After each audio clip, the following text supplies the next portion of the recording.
Hello, तुम्हाला माहीत आहे का की तोंडाला पाणी सोडणारी रेसिपी फक्त 15-20 मिनिटात होते, जी माझ्या मैत्रिणीच्या आईने शेअर केली होती माझ्यासोबत.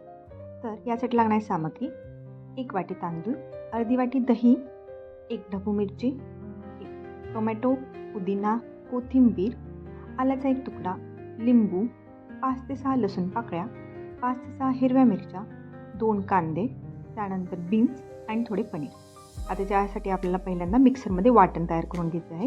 त्यामध्ये आपण कोथिंबीर, आले, लसूण, मिरची आणि कांदा घालणार आहोत.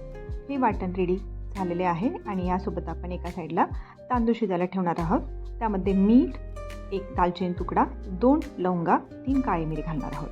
त्याचसोबत आपण एका साईडला पनीर तयार व्हायला ठेवणार आहोत.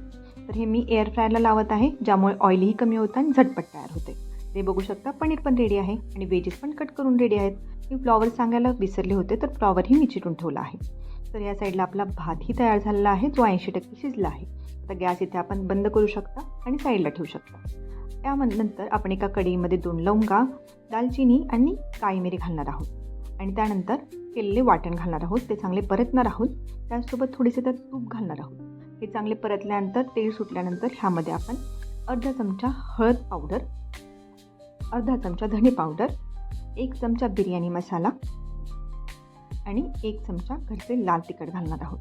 आता हे चांगला वेळ परतल्यानंतर ह्यामध्ये आपण चिरलेल्या सर्व भाज्या घालणार आहोत, फक्त पनीर सोडून. आता ह्यासोबतच आपण ह्यामध्ये अर्धा चमचा मीठ घालणार आहोत. मीठ आधीच आपण तांदळामध्ये शिजताना घातलेले, त्यामुळे विचारपूर्वक घालावे. त्यानंतर हे आपण झाकण ठेवून थोडा वेळ शिजू देणार आहोत. आता झाकण काढल्यानंतर आपण चेक करू शकता, ह्याला थोडेसे पाणी सुटलेले आहे. ह्यामध्ये आपण दही, लिंबू, पनीर आणि पुदिना घालणार आहोत. तर पुन्हा ह्याच्यावरती झाकण ठेवून आपण शिजत ठेवणार आहोत. त्याचसोबत एका साईडला मी आता बुंदी रायता ह्याच्यासोबत तोंडी लावायला तयार करत आहे. तर बुंदी रायत्यासाठी लागणारे साहित्य आहे: 1 वाटी बुंदी, 1 वाटी दही आणि अर्धासा चमचा चाट मसाला. आता पहिल्यांदा दही फेटून घ्यायचे आहे. त्यामध्ये आपण चाट मसाला, साखर आणि थोडे मीठ घालणार आहोत आणि सगळ्यात शेवटला आपण बुंदी घालून बुंदी रायता रेडी करणार आहोत. तर आपला बुंदी रायताही रेडी झालेला आहे. त्याचसोबत आपण आता चेक करणार आहोत आपल्या भाज्या शिजलेल्या आहेत का. आपण बघू शकता, भाज्याला थोडे पाणी सुटलेले आहेत आणि ह्या शिजलेल्या पण आहेत. ह्यासोबत आपण ह्याच्यावरती आता शिजलेल्या तांदळाचा लेअर घालणार आहोत. त्याला गार्निशिंग करणार आहोत तळलेल्या काजूंनी आणि फूड कलर घालणार आहोत, ऑरेंज कलरचा. आता ही रेसिपी आहे व्हेज बिर्याणी. तर तुम्हीही सर्वजण ट्राय करा. ही खूप यमी लागते आणि 15 ते 20 मिनिटातच होते. अशा क्विक रेसिपीसाठी माझ्या चॅनलला फॉलो करा.